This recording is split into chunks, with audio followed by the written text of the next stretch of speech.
Hello everyone, स्वागत है आप सभी का आपके अपने चैनल स्टडी विद चित्रलेखा में।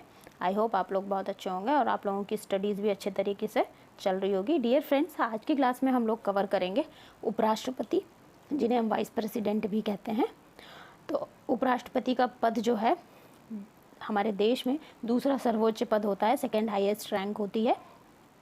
ठीक है, और फर्स्ट जो है वो प्रेसिडेंट की होती है। प्रेसिडेंट के बारे में हम पिछली क्लास में चर्चा कर चुके हैं। अगर आप लोगों ने वो क्लास नहीं देखी है तो जा कर के उसको भी देख लीजिएगा। आज की क्लास में हम लोग उपराष्ट्रपति से जुड़े हुए जो भी अनुच्छेद हैं हमारे संविधान में, उनके बारे में चर्चा करेंगे, फैक्ट्स देखेंगे उपराष्ट्रपति से जुड़े हुए, उनका चुनाव कैसे होता है उसके बारे में भी चर्चा करेंगे। राष्ट्रपति के जो अधिकार होते हैं, जो शक्तियाँ होती हैं, इन सब के बारे में हम लोग चर्चा करेंगे। ठीक है, तो चलिए हम आज की क्लास को शुरू करते हैं। सबसे पहले मैं एक शॉर्ट ब्रीफ आप लोगों को दे देती हूँ, उसके बाद फिर हम लोग आगे बढ़ेंगे। तो जो उपराष्ट्रपति का पद है ये अमेरिकी संविधान से लिया गया है। ठीक है, अभी मैं पहले ही आप लोगों को बता चुकी हूँ कि ये सेकेंड हाईएस्ट रैंक होती है देश की, पहली प्रेसिडेंट की होती है। ठीक, और जो उपराष्ट्रपति हैं ये राज्यसभा के पदेन सभापति होते हैं। ठीक है, जब राष्ट्रपति अपने पद पर नहीं होते हैं तो उपराष्ट्रपति राष्ट्रपति पद का कार्यभार संभालते हैं। इनसे जुड़े हुए जो भी अनुच्छेद हैं आगे चलकर हम उन सब के बारे में विस्तृत रूप से पढ़ेंगे। ठीक है, तो चलिए आज की क्लास को हम अब शुरू करते हैं। उपराष्ट्रपति जो है देश का दूसरा सर्वोच्च पद होता है, हम लोग पहले ही देख चुके हैं। ये अमेरिका के संविधान से लिया गया है। ठीक है, भारतीय संविधान में उपराष्ट्रपति के पद से संबंधित प्रावधान भी किए गए हैं, जैसा कि अमेरिका के संविधान में किया गया है। अच्छा, अब आ जाते हैं हम लोग अनुच्छेद पर। तो जो अनुच्छेद 63 है, अनुच्छेद 63 है, वो क्या कहता है कि भारत का एक उपराष्ट्रपति होगा। ठीक है, अच्छा, अब यहाँ पे एक बात हम लोग जान लेते हैं। जिस प्रकार से हमने देखा था कि जो राष्ट्रपति है एक संवैधानिक पद है, वो पद कभी भी रिक्त नहीं हो सकता है, उसी तरीके से उपराष्ट्रपति का पद भी किसी भी समय रिक्त नहीं हो सकता। ठीक, चलिए आगे बढ़ते हैं। अनुच्छेद 64 क्या कहता है? अनुच्छेद 64 कहता है उपराष्ट्रपति राज्यसभा का पदेन सभापति होता है, जिसे एक्स ऑफिसियो चेयरमैन भी कहते हैं। ठीक, अच्छा आगे बढ़ते हैं। अनुच्छेद 64 हो गया, अब हम देखते हैं अनुच्छेद 65 क्या कह रहा है।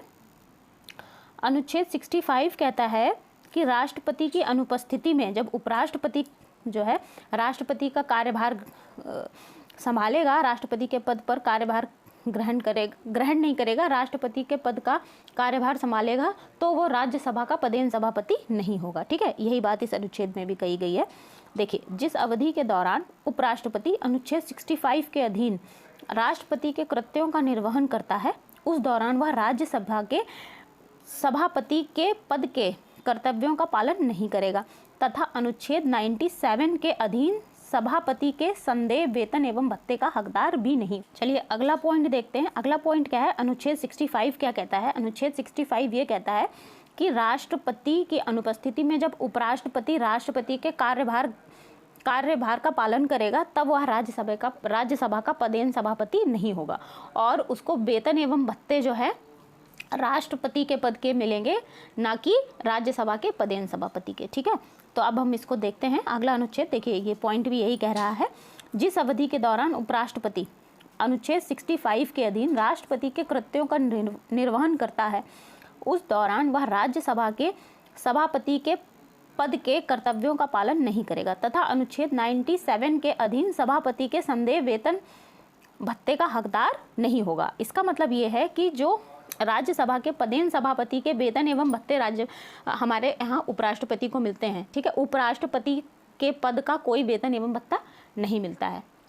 ठीक बात है, लेकिन जब उपराष्ट्रपति राष्ट्रपति के पद का निर्वहन कर रहे होंगे, ठीक है, उनके कृत्यों का पालन कर रहे होंगे, तब वेतन एवं भत्ता जो भी मिलेगा वो उपराष्ट्रपति को राष्ट्रपति का काम करने के लिए मिलेगा। ठीक है, अच्छा, अब यहाँ पे मैं एक चीज़ और आप लोगों को बता दूं जो कि बुक्स में जनरली नहीं मिलेगी।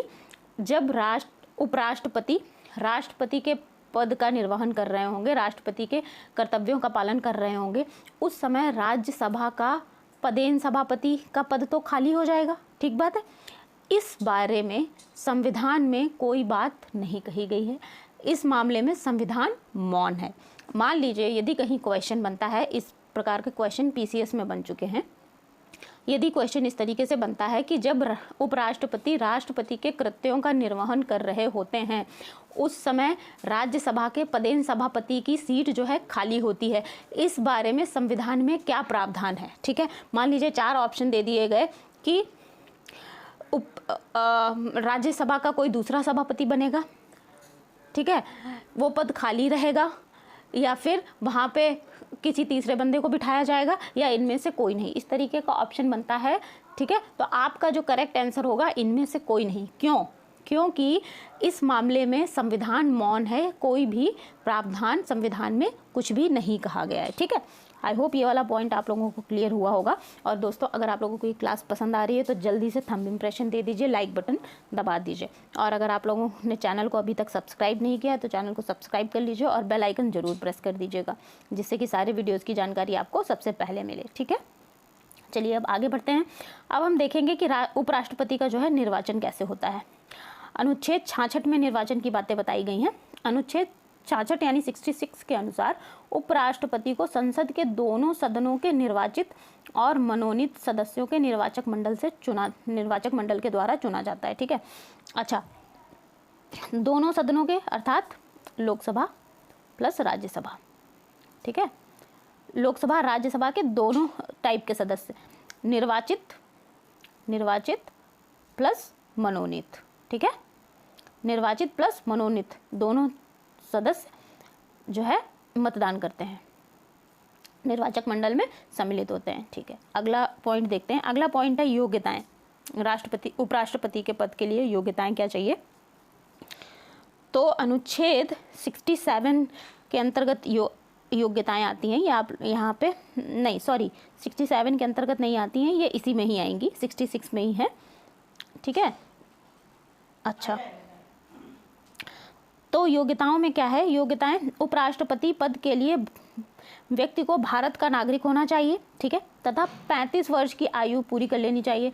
अच्छा, राष्ट्रपति पद के लिए कितने वर्ष की आयु थी? 35 वर्ष के लिए 35 वर्ष की आयु दोनों के लिए सेम है, राष्ट्रपति और उपराष्ट्रपति के लिए। वह राज्यसभा का सदस्य बनने की योग्यता रखता हो, ठीक, ये भी उसके पास क्वालिफिकेशन होनी चाहिए। वह किसी भी लाभ के पद पर ना हो। उपराष्ट्रपति के चुनाव के नामांकन के लिए उम्मीदवार कम से कम 20 चाहिए, प्रस्तावक, ठीक है, प्रस्तावक 20 होने चाहिए जो उम्मीदवार खड़ा हो रहा है उपराष्ट्रपति पद के लिए, और 20 ही अनुमोदक होने चाहिए, ये बात ध्यान रखिएगा। और राष्ट्रपति के पद के लिए कितने होने चाहिए थे? राष्ट्रपति के पद के लिए हमने बताए थे 5 प्रस्तावक होने चाहिए, 50 प्रस्तावक होने चाहिए, 50 प्रस्तावक और 50 ही अनुमोदक भी होने चाहिए। ठीक, ये बात ध्यान रखिएगा, ये डिफरेंस है, पूछ दिया जाता है एग्जाम्स में, तो याद रखना। अच्छा, नेक्स्ट पॉइंट देखते हैं। अच्छा, अब ये नोट है, ये पढ़ लेते हैं। इसमें लाभ के पद के बारे में बताया गया है। लाभ के पद के लिए क्या कह रहा है? इस प्रयोजन के लिए कोई व्यक्ति केवल इस कारण से लाभ का पद धारण करने वाला नहीं समझा जाएगा कि वह संघ का राष्ट्रपति है, उपराष्ट्रपति है, या किसी राज्य का राज्यपाल है, अथवा संघ या किसी राज्य का मंत्री है। इसके कहने का मतलब ये है, इस सेंटेंस का सीधा सा मतलब बता देते हैं, हम लोग समझ लेते हैं, मैं बता देती हूँ आपको। वो ये है कि राष्ट्रपति, उपराष्ट्रपति, किसी राज्य का राज्यपाल, ठीक है, केंद्र सरकार के अधीन मंत्री या किसी राज्य सरकार के अधीन मंत्री, ठीक है, विधानसभा का यदि कोई सदस्य है, या फिर संसद का कोई सदस्य है, या फिर विधान परिषद का कोई सदस्य है, तो वो ये वाले जो भी पद हैं ये लाभ के पद नहीं माने जाएंगे। भारत सरकार के अधीन यदि कोई व्यक्ति पद धारण करता है, जैसे मान लीजिए IAS है, IPS है, या पुलिस में है, या कोई और है, या फिर किसी जो भारत सरकार के अधीन बोर्ड होते हैं, जो PSUs होते हैं, गवर्नमेंट कंपनीज होती हैं, उनमें डायरेक्टर है या काम करता है, तो इस टाइप के जो पद होते हैं वो लाभ के पद माने जाते हैं। आई होप ये वाला पॉइंट लाभ के पद वाला भी आप लोगों को क्लियर हो गया होगा। लाभ के पद से भी कई बार क्वेश्चन बनते हैं। ठीक है, अब हम पढ़ेंगे पदावधि। पदावधि किस अनुच्छेद में आती है? पदावधि आती है आपकी अनुच्छेद 67 में। इसको देखते हैं। अनुच्छेद 67 के अनुसार उपराष्ट्रपति की पदावधि सामान्यतः 5 वर्ष होती है। ठीक है, इससे पूर्व भी वह किसी भी समय अपना त्यागपत्र किसको दे सकता है? राष्ट्रपति को दे सकता है। और राष्ट्रपति किसको देता था? उपराष्ट्रपति को देता था। ठीक है, ये दोनों म्यूचुअली एक दूसरे को देते हैं। नेक्स्ट पॉइंट, उपराष्ट्रपति को राज्यसभा के तत्कालीन कुल सदस्यों के बहुमत द्वारा संकल्प पारित करके हटाया जा सकता है। इसके लिए लोकसभा की सहमति भी आवश्यक है। इसके लिए 14 दिनों से पूर्व लिखित सूचना देनी होगी। अच्छा, यहाँ पे एक पॉइंट मैं क्लियर कर देती हूँ आप लोगों के लिए। हालांकि ये पॉइंट इसी से जुड़ा हुआ है नोट से, कि नोट में क्या था, नोट में हम कह रहे थे कि लाभ के पद के बारे में बात करी हमने। ठीक है, अच्छा हाँ, ये सेकंड पॉइंट की बात कर रहे थे कि उपराष्ट्रपति को यदि हटाया जाना है तो उपराष्ट्रपति को हटाए जाने का संकल्प केवल राज्यसभा में पेश किया जाएगा, लोकसभा में उसको पेश नहीं किया जा सकता है। ठीक है, उस संकल्प को पेश करने से पहले, राज्यसभा में पेश किया जाने से पहले 14 दिनों से पूर्व लिखित सूचना किसको दी जाएगी? उपराष्ट्रपति को दी जाएगी। ठीक है, और ये जो संकल्प जब पारित किया जाएगा तो वो साधारण बहुमत से ही राज्यसभा में पारित होगा और उसके बाद लोकसभा के पास भेजा जाएगा। यदि वो संकल्प साधारण बहुमत से लोकसभा में पारित हो जाता है तो उपराष्ट्रपति को अपने पद का त्याग करना होगा। ठीक बात है, ये बात आप लोग ध्यान में रखिएगा। ठीक है, ये यहाँ से क्वेश्चन बनते हैं। अब बात करते हैं शपथ के बारे में। शपथ, जिसे हम ओथ भी बोलते हैं। तो शपथ की जो बात कही गई है अनुच्छेद 69 के अनुसार, अनुच्छेद 69 में क्या दिया गया है? उपराष्ट्रपति के पद की शपथ या प्रतिज्ञान की बात कही गई है। उपराष्ट्रपति को उसके पद की शपथ राष्ट्रपति अथवा राष्ट्रपति के द्वारा नियुक्त व्यक्ति के द्वारा दिलवाई जाती है। ठीक है, अगर राष्ट्रपति अनुपस्थित होते हैं, किन्हीं कारणोंवश नहीं दिलवा सकते हैं, तो शपथ कौन दिलवाएगा? राष्ट्रपति के द्वारा नियुक्त कोई अन्य व्यक्ति दिलवाएगा। वेतन की बात करते हैं। उपराष्ट्रपति को राज्यसभा के सभापति का वेतन एवं भत्ता दिया जाता है। ठीक, और वर्तमान में जो उनकी वेतन है वो 4 लाख रुपए प्रति माह है। ठीक है, अब एक नोट देख लेते हैं। नोट क्या कह रहा है? जिस अवधि के दौरान, इस बारे में हम पहले भी बात कर चुके हैं लेकिन फिर से देख लेते हैं। जिस अवधि के दौरान उपराष्ट्रपति राष्ट्रपति के रूप में कार्य करता है, उस दौरान वह राज्यसभा के सभापति को दिए जाने वाले वेतन या भत्ते का हकदार नहीं होगा। ठीक है, उस दौरान उसे राष्ट्रपति का वेतन दिया जाता है। ठीक है, जो भी वेतन एवं भत्ते होते हैं राष्ट्रपति के पद के लिए दिए जाते हैं। अब उपराष्ट्रपति की शक्तियों के बारे में बात कर लेते हैं, कार्य के बारे में बात करते हैं। उपराष्ट्रपति राज्यसभा का पदेन सभापति होता है, ये हम अभी पहले बात कर चुके हैं अनुच्छेद 64 के अनुसार। किसके अनुसार? अनुच्छेद 64 के अनुसार। उपराष्ट्रपति राज्यसभा का सदस्य नहीं होता है। ठीक है, उपराष्ट्रपति राज्यसभा का सदस्य नहीं होता है लेकिन पदेन सभापति होता है, ये बात आप लोग ध्यान रखिएगा। ओके, अब यहाँ से एक इम्पॉर्टेंट क्वेश्चन बनता है, इस पॉइंट को बहुत ध्यान से समझेंगे हम लोग। ये पॉइंट क्या कह रहा है? सभापति के रूप में किसी विषय पर प्रथमतः मत देने का अधिकार किसके पास नहीं होता है? उपराष्ट्रपति के पास। जब उपराष्ट्रपति राज्यसभा के सभापति होते हैं तो वो पहले अगर किसी भी कोई वोटिंग होती है, मान लीजिए कोई विधेयक होता है या कुछ होता है, उसमें वोटिंग होती है तो उपराष्ट्रपति उस वोटिंग में हिस्सा नहीं ले सकते हैं। लेकिन मान लीजिए टाई हो जाता है, 50-50% बनने वोट पड़ते हैं, 50% किसी भी मैटर के पक्ष में पड़ते हैं, किसी विधेयक के पक्ष में पड़ते हैं, किसी विधेयक के विपक्ष में पड़ते हैं। मान लीजिए फॉर एग्जांपल 100 वोटर हैं। ठीक है, अब 50 लोगों ने उसके पक्ष में दे दिया, 50 लोगों ने विपक्ष में दे दिया, तब क्या करेंगे? तब उस विधेयक पे फैसला कैसे होगा? 50 लोगों ने कहा भाई हम तो पक्ष में हैं, ठीक, और 50 लोगों ने कहा हम विपक्ष में हैं, नहीं पास होने देंगे इस विधेयक को। तब क्या होगा? तो जो उपराष्ट्रपति हैं, जो राज्यसभा के सभापति हैं, पदेन सभापति हैं, तो निर्णायक मत कौन डालेगा? उपराष्ट्रपति डालेंगे। उपराष्ट्रपति यदि पक्ष में डालेंगे तो वो विधेयक पास हो जाएगा, यदि विपक्ष में डाल लेंगे तो वो विधेयक पास नहीं होगा। ठीक है, ये वाला पॉइंट जो है यही बात कह रहा है। सभापति के रूप में उसे अर्थात उपराष्ट्रपति को प्रथमतः किसी विषय पर प्रथमतः मत देने का अधिकार नहीं होता है, परंतु बराबर मतों की स्थिति में वह निर्णायक मत देता है। अर्थात उपराष्ट्रपति बराबर मतों की स्थिति में निर्णायक मत देते हैं। ठीक है, नेक्स्ट पॉइंट देखते हैं। नेक्स्ट पॉइंट क्या कह रहा है? जब राष्ट्रपति का पद उसके त्यागपत्र, निष्कासन, मृत्यु अथवा अन्य कारणों से खाली हो जाता है तो उपराष्ट्रपति जो है कार्यवाहक राष्ट्रपति के रूप में कार्य करते हैं। ठीक बात है, इसके बारे में हम ऊपर भी बात कर चुके हैं। नेक्स्ट पॉइंट जो इंपॉर्टेंट पॉइंट है, इस पे इंपॉर्टेंट पॉइंट लगा लो, यहाँ से क्वेश्चन बनते हैं। पीसीएस में कई बार क्वेश्चन बने, फिर बनेंगे, आरओ जो एग्जाम आने वाला है उसमें भी बनेगा। कार्यवाहक राष्ट्रपति के रूप में वह अधिकतम 6 महीने के लिए कार्य कर सकते हैं। कौन? उपराष्ट्रपति।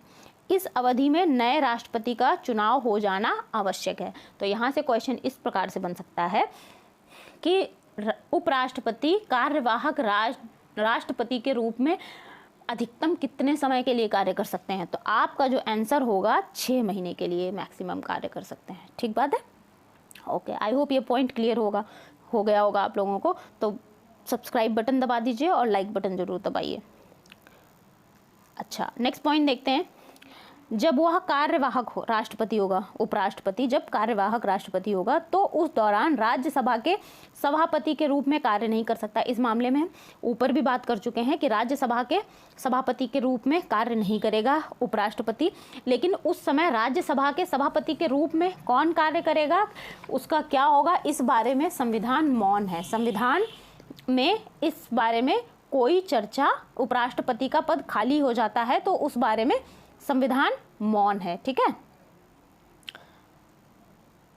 और राष्ट्रपति के पद को भरने की कोई व्याख्या नहीं की गई है। ठीक है, ओके, चलिए अब एक यहाँ पे नोट और आ जाता है, इस नोट के बारे में बात कर लेते हैं। राष्ट्रपति और उपराष्ट्रपति के चुनाव से संबंधित विवादों का अंतिम निपटारा सर्वोच्च न्यायालय द्वारा होता है। तो मतलब राष्ट्रपति और उपराष्ट्रपति के चुनाव में कोई डिस्प्यूट हो जाएगा तो उस विवाद का निपटारा कौन करेगा? सर्वोच्च न्यायालय करेगा, सुप्रीम कोर्ट करेगा। सुप्रीम कोर्ट करेगा, इससे नीचे का कोर्ट इस पे सुनवाई नहीं कर सकता। ठीक है, ये यहाँ से भी क्वेश्चन बनता है, ये पॉइंट इंपॉर्टेंट है, आप लोग याद रखना। ठीक है, चलो आगे देखते हैं। निर्वाचक मंडल अपूर्ण होने की स्थिति में इससे इनके चुनाव को चुनौती नहीं दी जा सकती। जैसे मान लीजिए 245 है इस समय स्ट्रेंथ, ठीक है, 245। अब 245 में से 245 लोग मतदान करने के लिए उपस्थित नहीं है। ठीक है, मान लो 240 आए या 238 आए। अब इस आधार पे चुनौती नहीं दी जा सकती चुनाव को कि हम लोग बीमार हो गए थे या हम कंट्री से बाहर थे या कुछ भी था हमारे पर्सनल रीज़न से। अगर कोई सांसद ये कह दे, राज्यसभा का मेंबर ये कह दे कि हम वोट देने नहीं आ पाए, ठीक है, या लोकसभा का मेंबर ये कह दे कि हम वोट देने नहीं आ पाए, तो अब इसको ना हम चुनाव दोबारा करवाया जाए, कोई विवाद खड़ा कर दे, तो इस स्थिति में चुनाव को जो है चुनौती नहीं दी जा सकती है। ये पॉइंट आप लोग याद रखना। ठीक है, तो आज की क्लास में हमने क्या पढ़ा? हमने उपराष्ट्रपति के बारे में देखा कि भारत का एक उपराष्ट्रपति होगा। अनुच्छेद 63, अनुच्छेद 64 क्या कहता है कि उपराष्ट्रपति राज्यसभा का पदेन सभापति होगा। अनुच्छेद 65 क्या कहता है कि राष्ट्रपति की अनुपस्थिति में उपराष्ट्रपति जो है राष्ट्रपति का कार्यवाहक के रूप में कार्य करेगा और उनको राष्ट्रपति के पद के 68 क्या कहता है? अनुच्छेद 68 कहता है कि उपराष्ट्रपति का पद कभी खाली नहीं रह सकता है और उपराष्ट्रपति अपना पद तब तक नहीं छोड़ेगा जब तक कि उसका उत्तराधिकारी नहीं आ जाता। अब आ जाते हैं अनुच्छेद 69 पर। अनुच्छेद 69 में क्या है? शपथ या प्रतिज्ञान के बारे में है। शपथ दिलाता कौन है? राष्ट्रपति दिलाता है। राष्ट्रपति की अनुपस्थिति में राष्ट्रपति द्वारा नियुक्त कोई व्यक्ति दिलवाता है। अनुच्छेद 70 क्या कहता है? अनुच्छेद 70 कहता है कि जब राष्ट्रपति अपने पद पर नहीं होगा तो उपराष्ट्रपति जो है कार्यवाहक के रूप में कार्य करेगा। अनुच्छेद 71 क्या कहता है? अनुच्छेद 71 कहता है उपराष्ट्रपति के निर्वाचन से संबंधित सभी विवाद जो है कहाँ पर निपटाए जाएंगे? सुप्रीम कोर्ट में निपटाए जाएंगे, सर्वोच्च न्यायालय में निपटाए जाएंगे। तो इस प्रकार से हमने उपराष्ट्रपति के पद से जुड़े हुए सारे महत्वपूर्ण अनुच्छेद देखे, उससे जुड़े हुए फैक्ट देखे और जो भी पॉइंट बनते थे वो हमने देखे। आई होप ये क्लास आप लोगों को अच्छे तरीके से क्लियर हुई होगी। अगर कोई डाउट बनता है तो आप लोग कमेंट सेक्शन में मुझे ज़रूर बताइएगा। मैं आप लोगों के डाउट जल्दी से जल्दी दूर करने का प्रयास करूँगी और अगर आप लोगों को जो सजेशन है वो भी आप लोग मुझे कमेंट बॉक्स में दे सकते हैं और आप लोग को ये क्लास कैसी लगी ये ज़रूर बताइएगा मुझे। ठीक है, वीडियो को लाइक करिए, शेयर करिए और चैनल को सब्सक्राइब कर लीजिए। तब तक के लिए पढ़ते रहिए। Thank you so much.